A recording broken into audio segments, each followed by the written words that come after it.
اور ہم اس پانی کو بقدر مسلط ان لوگوں کے درمیان تقسیم کر دیتے ہیں تاکہ لوگ غور کرے.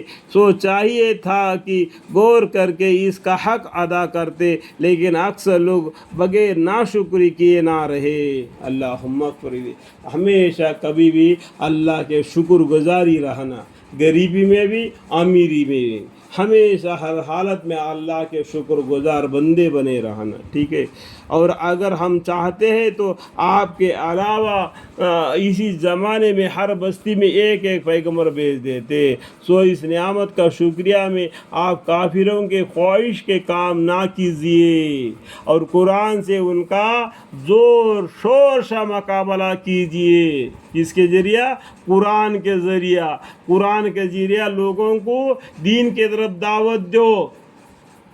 سمجھ میں آیا بات؟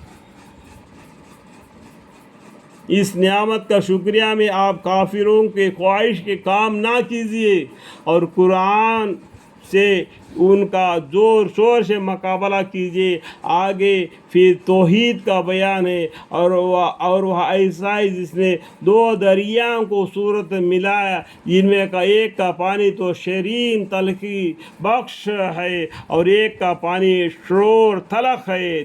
دو دریا ہے. ایک دریا کا پانی بالکل کڑوا ہے، ایک دریا کا پانی بالکل میٹھا ہوا ہے. دونوں ملے جلے ہوئے پانی سمندر کا، لیکن بیچ میں اللہ کے طرف سے قدرت کا ایک حجاب ہے، آڑا ہے.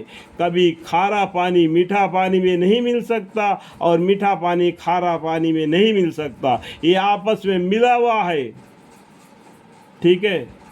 تو یہ دنیا میں چلو پھرو تو معلوم پڑ جائے گا. ٹھیک ہے. اور ان کے درمیان میں آپ نے قدرت سے ایک حساب اور ایک معنی قوی رکھ دیا.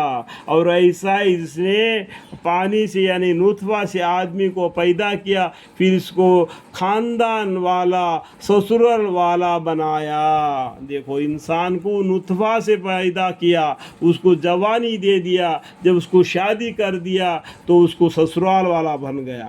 جب اس کو بچے پیدا ہو گئے تو وہ بچے والا ہو گیا، اور اس کو بچوں کو شادی کر دیا تو لڑکی کی طرف سے نانا بن گیا، لڑکے کی طرف سے دادا بن گیا، خاندان والا بنا دیا.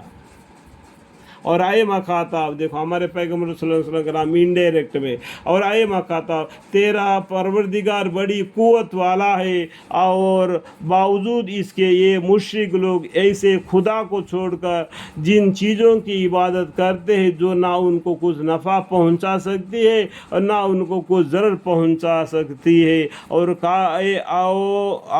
کافر تو اپنے رب کا مخالف ہے. مخالفت میں کیا ہے؟ الٹے ہے.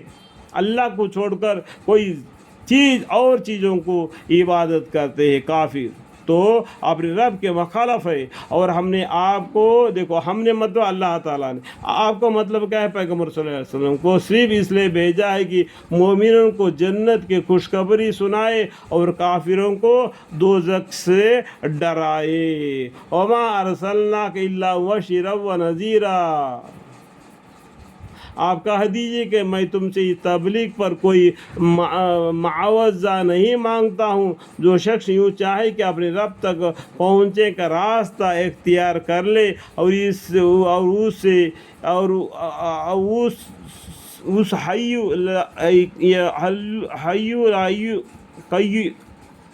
اس حی لا یموت پر توکل رکھے اور اطمینان کے ساتھ اس کی تسبیح تحمید میں لگے رہے. یعنی ہمیشہ اب پیغمبر صلی اللہ علیہ وسلم یہ قرآن پڑھ کر ہم کو سناتے ہیں نا، تبلیغ کرتے، دین اسلام کی طرف دعوت دیتے ہیں، تو ہم سے کچھ پیسہ لیتے ہیں کیا؟ نہیں نا. تو وہ ہمیں جہنم سے عذاب سے ڈرا کر جنت کی طرف دعوت دے رہے، بلا رہے. اور یہ حی یا قیوم کی طرف، ہمیشہ زندہ رہنے والی ذات اللہ کی ذات ہے، اس کی طرف بلا رہے، یہ توکل رکھتے ہیں اور اطمینان کے ساتھ اس کی تسبیح و تحمید میں لگے رہے. یعنی اطمینان کے ساتھ پورا دنیا کی زندگی تو ہمیشہ رہنے والی ہے، تو وہ تو دنیا کی زندگی میں بشر کرو اور اطمینان کے ساتھ اللہ کا بھی ذکر کرتے رہو تو آخرت میں وہی کام آئے گی. دنیا کا زندگی یہی کا یہی رہ جائے گی کہ خالی ہاتھ آ گیا خالی ہاتھ آ گیا. یہ بولتے ہیں لوگ، غلط بولتے، جھوٹ بولتے. خالی ہاتھ نہیں آیا، وہ اپنے مقدر ساتھ میں لے کے آیا.